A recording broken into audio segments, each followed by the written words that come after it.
ஏழை பாழைகளுக்கு வந்து செலவு பண்ணோம்னா பணம் கிடையாது. தூய்மை பணியாளர்களுக்கு வந்து சம்பளத்தை கூட்டி கொடுக்கணும், அதுக்கு பணம் கிடையாது. கார் வாங்குறதுக்கு எம்எல்ஏக்களுக்கு, அதுக்கப்புறம் முதலமைச்சரோட அலுவலகத்துக்கு 5.5 கோடி ரூபாய்க்குலாம் பணம் இருக்கு. ஆல்ரெடி கார் இருக்கவங்களுக்கு திருப்பி கார் வாங்கி கொடுக்கறதுல என்னங்க சிறப்பு இருக்கு? சினிமால இருக்கிறவங்க எல்லாம் பாத்தீங்கன்னா படம் நல்லா ஓடுச்சுன்னா கார் வாங்கி கொடுப்பாங்க. ஆனா படம் போய் பாக்குறான் பாருங்க, தியேட்டர்ல டிக்கெட் கொடுத்து காசு வாங்குறான் பாருங்க, அவங்களுக்கு ஒரு 10 ரூபா காசு மிச்சம் பண்ண மாட்டாங்க. ஒரு எம்எல்ஏ கேட்ட உடனே யாரோ ஒருத்தர் சொல்லிட்டாங்கன்னு உடனே அப்படியே முதலமைச்சரே ஏஞ்சி பதில் சொல்றீங்க, அறிவிப்பா வெளியிடுறீங்க. காவேரி பிரச்சனைக்கு காது கொடுத்து இப்படி கத்துறாங்க, ஏத்துங்கன்னு போல தோணலையே உங்களுக்கு? எம்எல்ஏக்களுக்கு உண்டான ஒரு ஆட்சி, காவல்துறைக்கு உண்டான ஒரு ஆட்சி, கட்சிக்காரர்களுக்கு உண்டான ஒரு ஆட்சியா இந்த 100 நாள்ல நீங்க மாத்திட்டீங்க. இவர் ஏதோ வந்து இவரு வீட்டு காசுல இருந்து எடுத்து பண்ற மாதிரி நினைச்சு பண்ணிட்டு இருக்காரு. ஊரா மூட்டை காசுல வந்து இவர் பண்றாரு, மக்கள் வரி பணத்துல பண்றாரு. நாளைக்கு இன்னொருத்தர் ஆட்சி வருவாங்க, திருப்பியும் வாங்குவாங்க 200 காரு. என்ன 5 வருஷத்துக்கு 200 காரு இல்ல 234 காரு வாங்கிட்டு இருப்பீங்களா? யார் வீட்டு காசு? ஒரு 9:30 மணில இருந்து 5.5 மணி நேரம் வேலை பார்க்கறதுக்கு எத்தனை அலுவலகம் வச்சுக்கீங்க? அவரோட ஆடம்பரத்துக்கும் சொகுசுக்கும் வந்து மக்கள் பணம் விரயமாக்குறதா? வேற யாருன்னா பண்ணியிருந்தாங்கன்னா விசிகா கம்யூனிஸ்ட் எல்லாம் இந்நேரத்துக்கு பயங்கரமா கொந்தளிச்சிருப்பாங்க. கம்யூனிஸ்ட்காரர்கள் கார் கேட்டா கம்யூனிஸ்டே கிடையாது, நான் சொல்றேன் எழுதி தரேன். சௌமியா அன்புமணி, பிரேமலதா விஜயகாந்த், எடப்பாடி பழனிசாமி, ஓபிஎஸ், இந்த மாதிரி அட்லீஸ்ட் முன்னணி தலைவர் இருக்கிறாங்கல்ல, இவங்க எல்லாம் என்ன பண்ணா முதல்வர் விஜய்க்கு கடிதம் எழுதணும். மக்களோட வரி பணத்துல எங்களுக்கு கார் வேணாம், ஏன்னா உங்க கட்சியில உங்களுக்கு வேணா கொடுத்துக்கங்க, எனக்கு கார் வேணாம் அப்படின்னு எழுதுனாங்கன்னா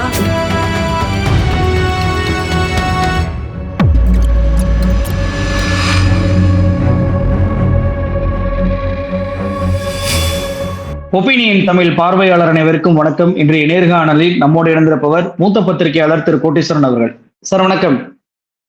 வணக்கம். நேயர்களுக்கு அன்பு வணக்கம்.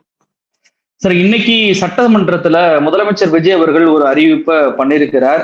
எல்லா எம்எல்ஏக்களுக்குமே கார் வந்து தமிழ்நாடு அரசின் சார்பாக கொடுக்க போகிறோம். அவங்களுக்கு கார் மட்டுமல்ல, அந்த காருக்கு டிரைவர், பெட்ரோல் அலவன்ஸ், மெயின்டெனன்ஸ் எல்லாத்துக்கும் சேர்த்து ஒரு 75,000 ரூபாயும், எம்எல்ஏக்களுக்கு உதவியாளர்கள் தேவை என்பதற்காக 25,000 ரூபாயும் அதிகமாக கொடுப்போம் அப்படின்னு சொல்லியிருக்கிறார். ஏற்கனவே எம்எல்ஏக்களுக்கு 1 லட்சம் ரூபாய் சம்பளம்ன்ற இடத்துல இப்போ 1,80,000 ரூபாயாக அது மாறி இருக்கிறது.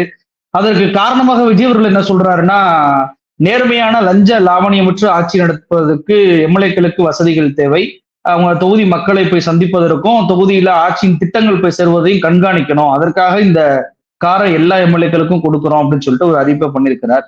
நீங்க எப்படி சார் பாக்குறீங்க இந்த அறிவிப்பை? அதாவதுங்க, ஏழைகளுக்கு, வசதியற்றவர்களுக்கு வசதி செஞ்சு கொடுக்கலாம், தப்பு கிடையாது. இப்ப அவர் நினைக்கிறாரு இந்த 75,000 ரூபாய் நினைக்கிறார் அகவிலைப்படி, இல்லைங்களா? 75,000 பிளஸ் வந்து ஓஏக்கு ஒரு 25,000, ஸோ அது ஒரு 1 லட்சம் ரூபாய் ஆயிடுது. பிளஸ் அது இல்லாம சம்பளம், இப்போ பிளஸ் காரு, அப்புறம் அந்த கார் மெயின்டெனன்ஸ் ரிப்பேர்லாம் யார் பண்ணுவாங்கன்னு தெரியல, அநேகமா அது அரசாங்கமே அதை பண்ணிக்கும். அது இல்லாமல் இந்த சுங்கவரி சாலை அது இதெல்லாமே வந்து ஃபாஸ்டேகோட தானே கொடுக்க முடியும் புது காரை, அதுக்கு இல்லாமல் வந்து அரசு தான் கட்டணும். ஆனால் அநேகமாக 1 வருஷம் இல்லை 2 வருஷத்துக்கு ஃபாஸ்டேக்லாம் போட்டு அழகாக ஜம்முன்னு கொடுப்பாங்க. அதனால வந்து நல்லபடி, அதாவது இதில் என்னென்ன வேடிக்கையான விஷயம், விஜய் அவர்கள் நம்புறாரு அவர் கட்சியில் இருக்கிற எம்எல்ஏக்கெல்லாம் ரொம்ப பரம ஏழை, வசதி இல்லாதவங்க, அதில் நிறைய பேர் மாற்று கட்சியிலேருந்து வந்தவங்க, அங்கே வந்து சீட்டு கேட்டு கொடுக்கல அப்படின்னும் போது நிறைய பேர் வந்து இங்கே வந்து கோடிக்கணக்கில் செலவு பண்ணி நின்று இருக்காங்க. இந்த மாசம் 1 லட்சம் ரூபா அவங்களுக்கு கார் வாங்கி கொடுக்கறதுனால எம்எல்ஏக்கள் தப்பு பண்ண மாட்டாங்க அப்படின்னு அவர் நினைக்கிறாரு. அப்போ எனக்கு என்ன சந்தேகம்னா, ஒரு முதலமைச்சர் எவ்வளவு புரிதல் இல்லாம இருக்கிறாரு பாருங்க. கிட்ட இருக்கிற எம்எல்ஏக்கள்லாம் வந்து காரு கூட வாங்க வசதி இல்லாதவங்க, அதாவது அந்த நிலைமையில தான் இருக்கிறாங்க. அதாவது இப்ப கம்யூனிஸ்ட் கட்சியில ஒரு சில எம்எல்ஏக்கள் உண்டு. முன்னாடி கந்தர்வக்கோட்டையில ஒரு எம்எல்ஏ இருந்தாங்க.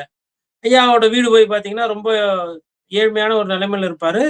அவரை பார்க்கும்போதே நம்ம பெருமைப்படுற மாதிரி இருக்கும். அவரோட வாழ்க்கையோட ஒப்பிடும்போது நம்ம வந்து என்னன்னா, அதாவது அவரை பெருமையாவும் நம்ம வந்து என்னடா இப்படியும் இருக்கிறார் ஒரு எம்எல்ஏ அப்படின்ற மாதிரி இருந்திருக்கு.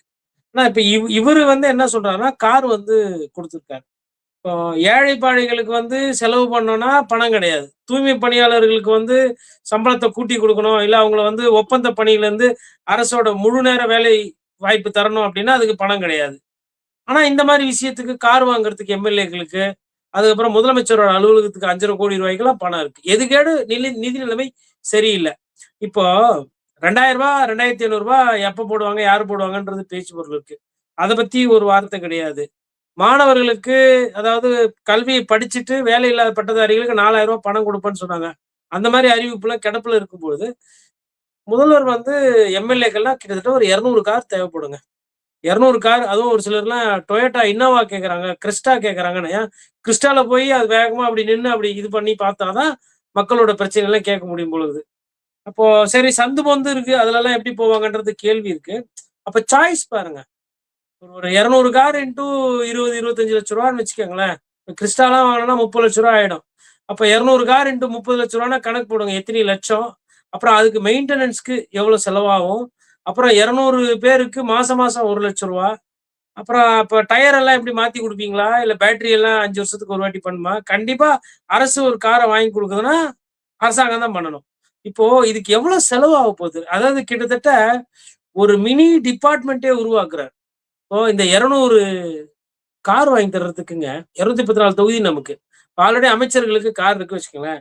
200 கார் வாங்கி தர்றதுக்கு ஒரு 200 மினி பஸ் வாங்கி விட்டு, அதுல இந்த 200 மினி பஸ்ல வந்து ஷேர் ஆட்டோ என்ன ரேட் வாங்குறாங்களோ அதே ரேட்ட வாங்கிக்கோங்க.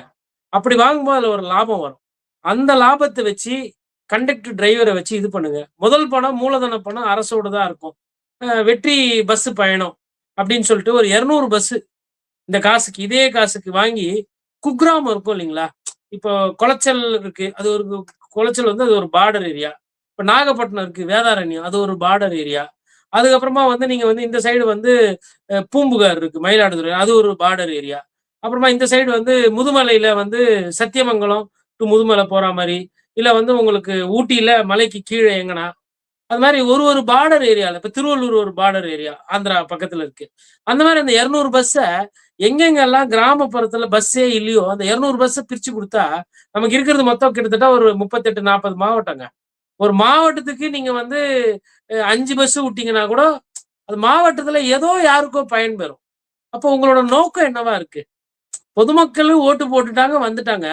இப்போ ஆல்ரெடி எம்எல்ஏக்கள் நெறைய பேரு தாக்கல் பண்ணதுல அவங்க கார் வச்சிருக்கிறாங்க. ஆல்ரெடி கார் இருக்கவங்களுக்கு திருப்பி கார் வாங்கி குடுக்கறதுல என்னங்க சிறப்பு இருக்கு? அப்ப இவரு தெரிஞ்சு பண்றாரா? மக்கள் பணத்துல? இல்ல இதெல்லாம் தெரியாம கேட்கிறவங்க கேட்பாங்க.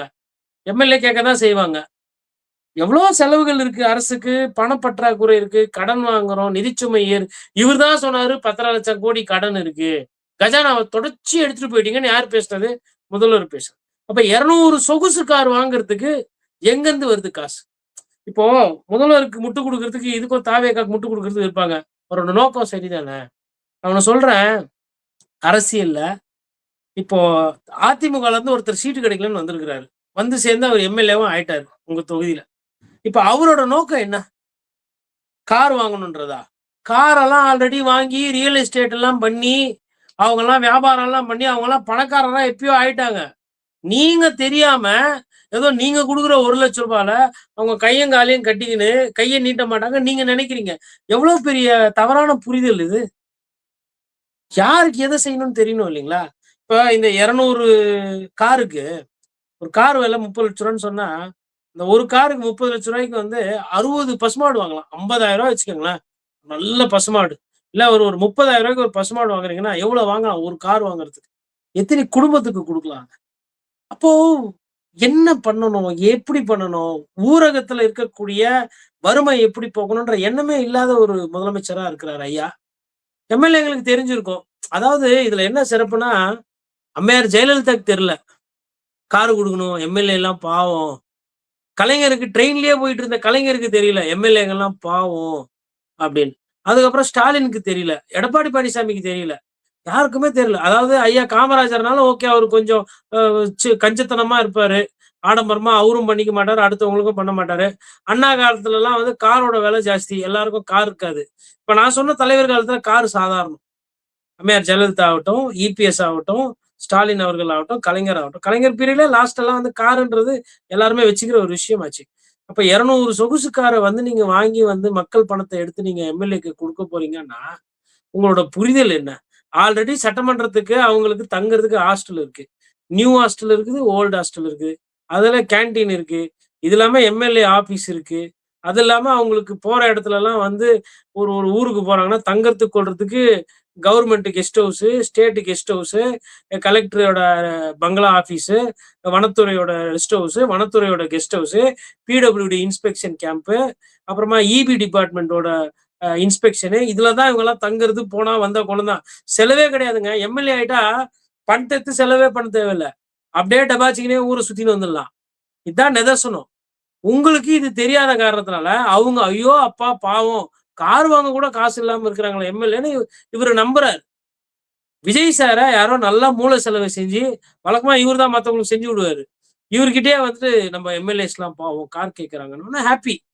இந்த சினிமால இருக்கிறவங்கலாம் பார்த்தீங்கன்னா, படம் நல்லா ஓடுச்சுன்னா, கார் வாங்கி குடுப்பாங்க. ஏன்னா கோடிக்கணக்குல ஆமா. வருமானம் வருது. கார் வாங்கி குடுப்பாங்க. சொகுசு கார் வாங்கி குடுப்பாங்க. 2 கோடி, 3 கோடி நெறைய பேர் வாங்கி குடுப்பாங்க. ஆனா, அந்த படம் போய் பார்க்குறான் பாருங்க, தியேட்டர்ல டிக்கெட் குடுத்து காசு வாங்குறான் பாருங்க, அவங்களுக்கு ஒரு ரூ. 10 காசு மிச்சம் பண்ண மாட்டாங்க. ஒரு 100வது நாளு அட்லீஸ்ட் தொண்டர்களுக்கு இலவசம். இல்ல 50வது நாளு அந்த ஃபேனுங்களுக்கு, ரசிகர்களுக்கு வந்து 50% எதனா ஒரு நடிகர் பண்ணியிருப்பீங்களா? இல்ல எதனா ஒரு பணக்கார அப்போ குடுத்தவங்களுக்கே செய்யறது, ஆல்ரெடி வசதி இருக்கவங்களுக்கே மேலும் மேலும் செய்றீங்களே, உங்களோட நோக்கம் என்ன? இதுதான் நீங்க வாழ்க்கையில எல்லாரையும் மேம்படுத்துறதா? இந்த விஷயத்துல வந்து அவர் எடுத்த அந்த முடிவு அதுக்கு விளக்கம் குடுக்குறாரு பாருங்க. லஞ்சம் இனிமேல் வாங்க மாட்டாங்கன்னு. இது எப்படி புரிஞ்சுக்கிறது? அந்த கார்ல போய் தான் இனிமேல் லஞ்சமே வாங்க போறாங்க. அந்த கார தான் இனிமேல்ட்டு காசு வாங்குறதுக்கு பயன்படுத்துவாங்க. நீங்க வேணா எழுதி வச்சுக்கங்க. என்ன நினைக்கிறாரு இவரு? இவரு வந்துட்ட உடனே இவர் கட்சியில இருக்கிற எம்எல்ஏ எல்லாமே அப்படியே புனிதரா மாறி எல்லாருமே வந்து கரெக்ட்டா இருக்க போறாங்கன்னு. அந்த வண்டி எது எதுக்கெல்லாம் போகுது பாருங்க. மார்க்கெட்டுக்கு போவும், சினிமா தியேட்டருக்கு போவும், பார் முன்னாடி நிக்கும். ஃபுல்லா ஹேப்பியா இருப்பாங்க இனிமேல்ட்டு. ஏன்னா அரசு வண்டி. செக் போஸ்ட்ல எல்லாம் சீக்கிரமா நிறுத்த மாட்டாங்க. புரியுதுங்களா? ஆஜின்னு போட்டிருக்கும் வண்டி. யாரும் எதுவும் கேள்வி ம். கேட்க மாட்டாங்க. நடத்துங்க. மக்கள் படம் தானே! சார், இப்ப நீங்க பேசும்போது சொன்னீங்க கம்யூனிஸ்ட் எம்எல்ஏக்கள் அவங்கெல்லாம் வீடு கூட ஏழ்மையான நிலைமையில தான் இருந்தாங்க அப்படின்னு சொல்லிட்டு, அவர்கள் கூட தொகுதிக்கு சுற்று மக்களை சந்திப்பதற்கு கார் வேணும் அப்படின்னு சொல்லி கோரிக்கை வச்சதில்ல. முதலமைச்சர்கள் நீங்க சென்ற முதலமைச்சர்கள்லாம் சொல்லும்போது அவங்களுக்கும் அந்த எண்ணம் வரல. ஆனா விஜய் அவர்களிடம் கோரிக்கை வைத்த அந்த விசிகாவுடைய எம்எல்ஏ ஜோதிமணி அவர்களுக்கு ஏற்கனவே ஒரு கார் வந்து எட்டியோஸ் கார் இருக்கு அப்படின்னு சொல்லிட்டு தன்னுடைய அஃபிடவிட்ல இருக்கு. இன்னைக்கு எனக்கு கார் இல்லைன்னு பேசக்கூடிய பல்வேறு எம்எல்ஏக்கள், நீங்க சொன்ன அந்த இனோவா கார் கொடுத்தா நல்லா இருக்கும்னு சொல்றவருக்குலாம் வந்து மெர்சிடஸ் பென்ஸ் கார் வச்சிருக்கிறாரு. ஐங்கரன் ஒருத்தர் பேசுறாரு, காரே இல்ல விஜயண்ணா தான் கொடுக்குறாரு அப்படின்னு சொல்லி அவர் வந்து ஒரு கார் வச்சிருக்கிறாரு. இப்படி காரை வைத்துக் கொண்டே கார் இல்லை என்று ஒரு கோரிக்கையை வைத்து அதை முதலமைச்சரையும் வந்து அறிவிக்க வைக்கிறாங்க. ரெண்டு விஷயம், முதலமைச்சரை இந்த எம்எல்ஏக்கள் ஏமாற்றுகிறார்களா அப்படின்ற ஒரு கேள்வி.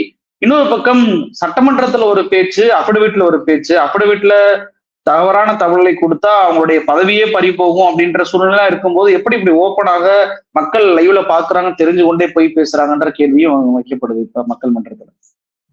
ஒரு சின்ன சாம்பிள் சொல்றேங்க. சட்டமன்றம் டெய்லி நடக்குது. நாளைக்கு இந்த எம்எல்ஏங்கலாம் நெறைய பேர் வந்து இறங்குவாங்க கார்ல. சொந்த கார்லயே வரவங்கலாம் இருப்பாங்க. அவங்களோட ஃபேன்சி நம்பர ஒண்டி போய் பாருங்க. 8888 5555 12344 7866 அதுக்கப்புறம் 0505 அப்புறமா வந்து 4433 இந்த மாரிலாம் இருக்கும் நம்பர். இந்த நம்பர வாங்குறதுக்கே 50,000 1,00,000 1,50,000 செலவு பண்ணவங்கலாம் இருக்கிறாங்க. அப்புறமா வந்து எனக்கு தெரிஞ்சு யாரும் வந்து மாருதி ஆல்டோல, அதுக்கப்புறம் டாடா இண்டிகாலலாம் வர்றது கிடையாது. எல்லாம் வர்றது எல்லாமே எஸ்யூவி தான். Fortuner, Toyota Crysta, Mahindra Scorpio, Scorpio என், அதுக்கப்புறம் பிஎம்டபிள்யூ, ஆடி அப்படிதான் போகுது. இப்போ எனக்கு இது தெரியும். நம்மளோட முதலமைச்சருக்கு இது தெரியுமான்றது என்னோட கேள்வி. நான் என்ன சொல்றேன்னா, அவரோட நோக்கம் வந்து சம்டைம்ஸ் திசை திருப்பப்படுது. அவருக்கு அரசியல் எக்ஸ்பீரியன்ஸ் இல்லன்றத இந்த இடத்துல வந்து எம்எல்ஏக்கள் அத யூஸ் பண்ணி ஏமாத்துறாங்களோன்ற என்னுடைய முதலமைச்சர சட்டமன்ற உறுப்பினர்கள், எம்எல்ஏக்கள் ஏமாத்திட்டாங்களோன்ற சந்தேகம் எனக்கு வருது. இப்ப இத வெளியில சொல்ல முடியாது. ஆமா நான் ஏமாத்துறேன்னு சொல்ல முடியாது. நான் சொல்றது வந்து உண்மை. யாருக்குன்னா சந்தேகம் இருக்குன்னா, எம்எல்ஏக்கள் நெறைய பேர்லாம் போய் பார்க்கட்டும். இப்போ திமுக எம்எல்ஏக்கு குடுக்க முடியாம இருக்க முடியாது. இப்ப நீங்க தாவேகா எம்எல்ஏ குடுத்தீங்கன்னா, திமுக எம்எல்ஏக்கு தரணும். திமுக எம்எல்ஏ குடுத்தா அதிமுக எம்எல்ஏக்கு தரணும். திமுகல எம்எல்ஏக்கள்லாம் ஏழைகளா? இப்போ ஈவாவேல் இருக்காரு. அவரு ஒரு எம்எல்ஏ. சேகர் பாபு அவரு ஒரு எம்எல்ஏ. இப்போ ஒருத்தருக்கு கார் குடுத்துட்டு ஒருத்தருக்கு குடுக்க முடியாம இருக்க முடியுமா? சட்டம் என்ன சொல்லுது? எல்லாரும் சமம். ஒரு எம்எல்ஏ குடுத்தா இன்னொரு எம்எல்ஏ குடுக்கணும். அப்ப அவரு என்ன கேட்பாரு? இப்போ உதாரணத்துக்கு ஐயா சேகர் பாபு இருக்காரு. அவரு என்ன கேட்பாரு? ஏன் துறைமுகத்துல நாங்க சுத்தி வர மாட்டோமா? எங்களுக்கு கார் வேணாவா? கேட்பாரா? கேட்க மாட்டாரா? இல்ல ஈவாவேலு, நான் திருவண்ணாமலைக்கு போவானாவா கேட்பாரு. அப்புறம் வேலூர்ல ஐயா கேசி வீரமணின்னு இருக்காரு. கேசி வீரமணி வந்து அவர் வந்து as a collection of cars. அவர் வந்து பரம்பரை பணக்காரரு. அவர் வந்து நான் வந்து ஒரு குளோபல் இன்வெஸ்டர்ஸ் மீட்ல ஒரு கார் கம்பெனியோட அந்த இன்ஜினியர் கிட்ட அவர் உட்கார்ந்து அதோட மெக்கானிக்ஸ் பேசிட்டு இருக்காரு. என்னன்னா அவருக்கு வந்து ஆன்டிக் ஸ்பேர் பார்ட்ஸ் தேவை. என்கிட்ட இந்த மாடல்ல வந்து பென்ஸ் இருக்கு, இந்த மாடல் இந்த வண்டி இருக்கு, இதுக்கு ஸ்பேர் எல்லாம் தேவைப்படுது எங்கன்ற அந்த அளவுக்கு டிஸ்கஸ் பண்ணக்கூடாது. பெரிய பரம்பரை பணக்காரர் வச்சுக்கோங்களேன் கேசி வீரமணி. இப்ப அவருக்கும் கார் கொடுத்தாகணும். பணம் அதாவது புரிதல் இருந்தா இதை செய்வீங்களா? இப்போ காங்கிரஸ் எம்எல்ஏல நிறைய பேர் வந்து கார் வச்சிருக்கிறாங்க. இப்ப ஐயா ராஜேஷ் அவர் என்ன ஏழையா? இல்ல அமைச்சர் விஸ்வநாதன் அவரு அவரு எவ்வளவு செலவு பண்ணிருக்கிறாரு தேர்தலுக்கு? உங்களுக்கு எதனா ஐடியா இருக்கா? நான் என்ன கேட்கிறேன்னா, ஒரு எம்எல்ஏ கேட்ட உடனே யாரோ ஒருத்தர் சொல்லிட்டாங்கன்னு உடனே அப்படியே முதலமைச்சரே ஏஞ்சி பதில் சொல்றீங்க, அறிவிப்பா வெளியிடுறீங்க. காவேரி பிரச்சனைக்கு காது கொடுத்து இப்படி கத்துறாங்க, ஏத்துங்கன்னு போல தோணலையா உங்களுக்கு? அப்ப நீங்க என்ன நினைக்கிறீங்க? எம்எல்ஏக்களுக்கு உண்டான ஒரு ஆட்சி, காவல்துறைக்கு உண்டான ஒரு ஆட்சி, கட்சிக்காரர்களுக்கு உண்டான ஒரு ஆட்சியா இந்த 100 நாள்ல நீங்க மாத்திட்டீங்க. எப்படின்னா எம்எல்ஏ எந்த எம்எல்ஏ வந்தாலும் சேர்த்துக்கிறது. அது அமமுக எம்எல்ஏவா இருக்கலாம், அதிமுக எம்எல்ஏவா இருக்கலாம், நாளைக்கு திமுக எம்எல்ஏ வந்தாலும் சேர்த்துக்குறாரு. புரியுங்களா? எந்த எம்எல்ஏ வந்தாலும் சேர்த்துக்கலாம். இப்போ இப்ப பாட்டாளி மக்கள் கட்சி எம்எல்ஏக்கள் கூட காரு. இப்போ அதுல ஒரு எம்எல்ஏ வந்து என்ன யோசிப்பாங்க? கார்லாம் கொடுத்துருக்காரு முதலமைச்சர், நம்ம எதுக்கு தேவையெல்லாம் பேசணும்?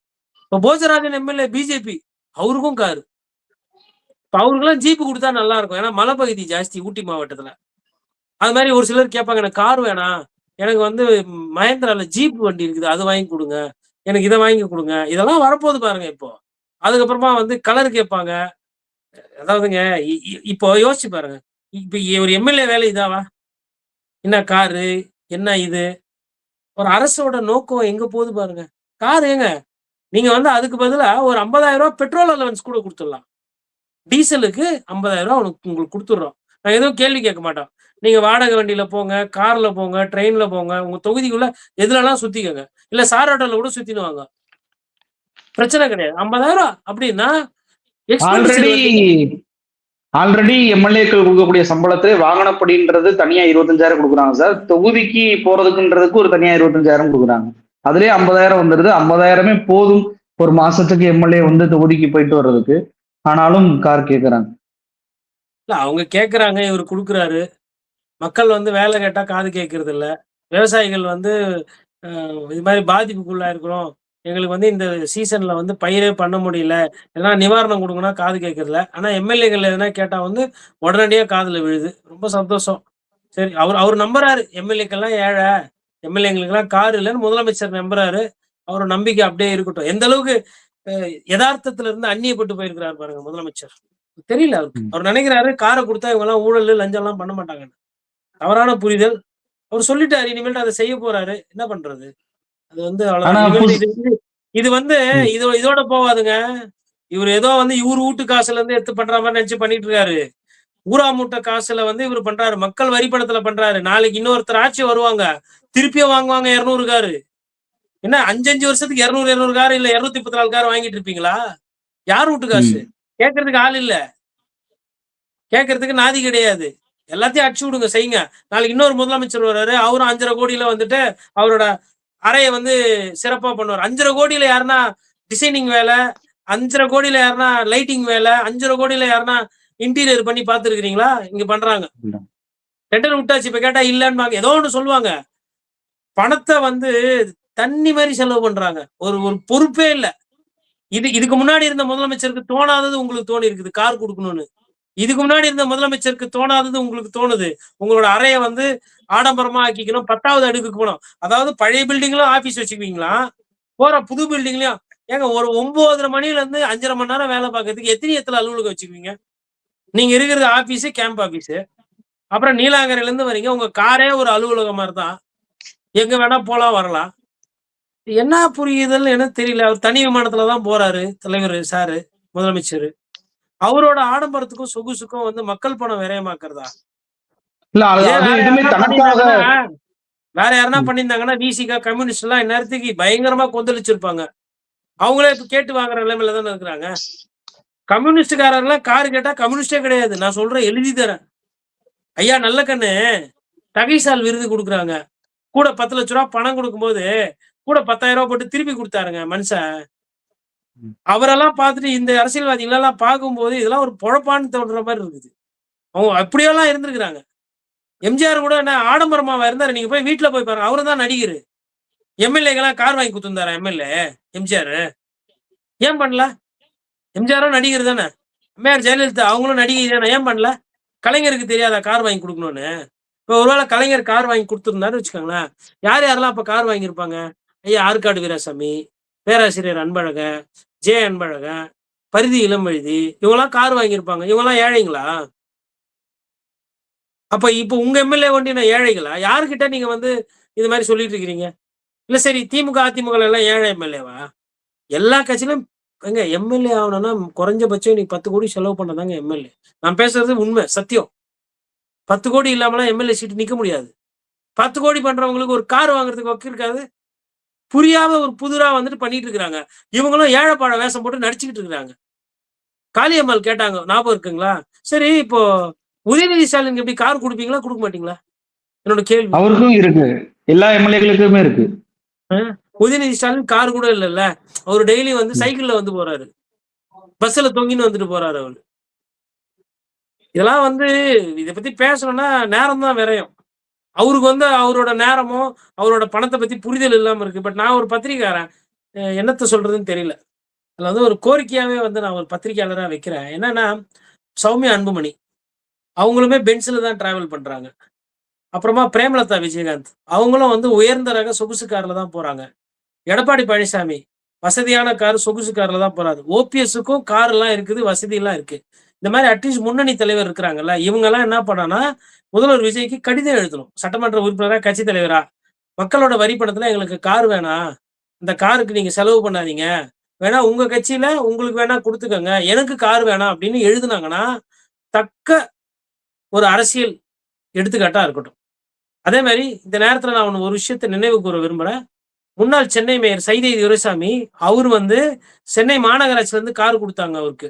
அதுல என்ன சிறப்புனா அந்த வண்டியில வந்துட்டு உங்களுக்கு மேயர் வண்டின்னும் போது நம்பர் 1 போட்டு கொடுப்பாங்க. சென்னையில தலைநகர்ல மேயர் தான் நம்பர் 1. மேயருக்கு அப்புறம் தான் மற்ற புரோட்டோகால் எல்லாமே. மேயருக்கு மிஞ்சி அந்த மாநகராட்சி இதுல தலைவர் கிடையாது. முதலமைச்சர், கவர்னர்லாம் மாநிலத்துக்கு. ஆனா அந்த அந்த நகரம் அப்படின்னு வரும்போது மேயர் தான் பவர். அந்த 1 நம்பர்னு போட்ட வண்டியை வந்து எனக்கு வேணாம், எனக்கு சொந்த வண்டி இருக்கு, அரசு செலவுல மாநகராட்சியில பணம் இல்ல, இந்த வண்டியை வந்து எனக்கு எதுக்குன்னு சொல்லிட்டு சொந்த வண்டியில அவர் பயன்படுத்திக்கிட்டு இருந்தா தெரியுங்களா? மாநகராட்சி மேயர் வண்டியில இருந்த கொடி இருக்குல்ல, அந்த கொடியை ஒண்டி அந்த ப்ளூ கலர் கொடி, அதுல வந்து பாத்தீங்கன்னா ரிப்பன் பில்டிங் படம் போட்டு பாண்டிய நாட்டு அந்த சிம்பிள் எல்லாம் இருக்கும். அந்த கொடியை ஒண்டி அவரோட அந்த கார்ல வச்சுக்கிட்டாரு. வேற அவருக்கு அரசு கார்பரேஷன் வண்டியை யூஸ் பண்ணல. அது அதிமுகவோட முன்னாள் மேயர் சைதை துரைசாமி செஞ்சது. எதுக்கு இதெல்லாம் சொல்றானா, யாரும் இங்க வந்து கார் கூட வாங்குறதுக்கு வசதி இல்லாமலாம் இல்ல. முதல்வர் விஜய் ஒரு தப்பான புரிதல், ஒரு தப்பான முன்மாதிரியை வந்து எடுத்து வச்சிட்டாரு. இது இப்படியே போச்சுன்னா இதுல ஊழல் நடக்கும், இதுல தப்பு நடக்கும். இப்ப என்ன பண்ணுவாங்கன்னா, டொயோட்டா ஒரு ரேட்டு கொடுக்கும், மகேந்திரா ஒரு ரேட்டு கொடுக்கும். எங்களுக்கு என்ன செய்வீங்க? அந்த துறை சைன் பண்றாருல அதிகாரி, அவரு எனக்கு என்ன செய்றீங்க? இல்லாத ஒரு அமைச்சர் பாக்குறா வச்சுக்க அந்த ஃபைல, எனக்கு என்ன செய்வீங்க? எனக்கு ஒரு கார் சும்மா கொடுங்களேன் கேட்கலாம் இல்லையா? இதுலதான் ஊழல்லாம் ஆரம்பிக்கிறது. அதனால இது ஒரு கோரிக்கையா வந்து கட்சி தலைவர்களுக்கு நான் வைக்கிறேன். நிகழ்ச்சிகள் கொண்டு நிறைய தொகுதியில் முன்னேற்ற போயிருந்தீங்க. ரொம்ப நன்றி சார். நன்றி.